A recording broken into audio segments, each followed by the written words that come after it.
Shalom mon frère, shalom ma sœur.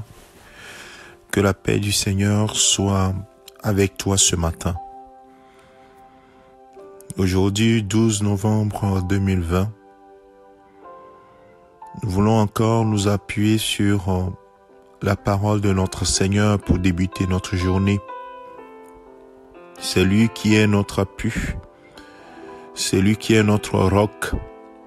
Le roc sur lequel nous nous appuyons chaque jour. Et ce matin, il veut nous dire, garde la foi malgré les épreuves.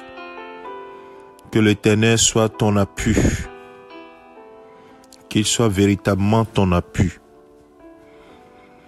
Et ce matin, nous voulons nous baser sur l'expérience qu'a fait David.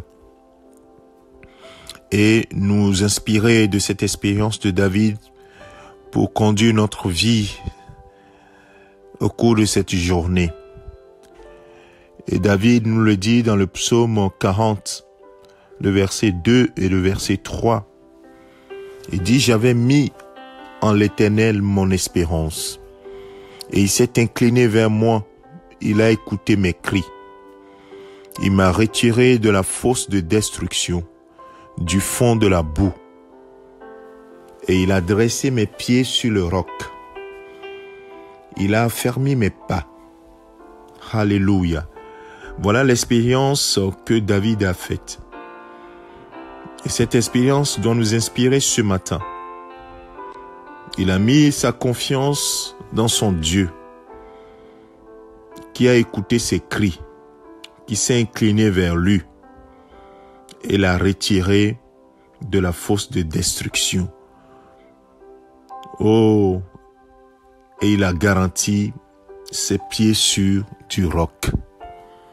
Bien-aimés de Dieu, cette expérience nous montre simplement que nous devons faire de l'Éternel notre espérance.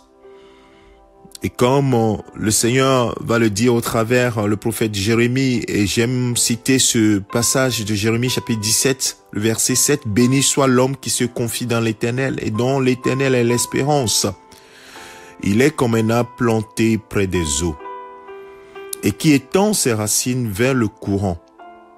Il n'aperçoit point la chaleur quand elle vient et son feuillage reste toujours vert. Dans l'année de la sécheresse, il n'a point de crainte et ne cesse de porter du fruit. » Et c'est ce que le Seigneur veut de toi ce matin. Que tu fasses de lui ton espérance. Que tu te confies en lui. Que tu cries vers lui.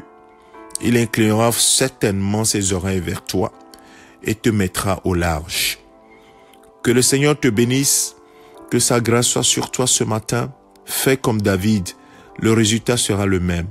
Le Seigneur te mettra au large et assurera, oui, garantira certainement tes pieds sur le roc qu'est Jésus-Christ lui-même. Excellente journée à toi, au nom de notre Seigneur Jésus-Christ. C'est ton serviteur le pasteur Alexandre. Amen.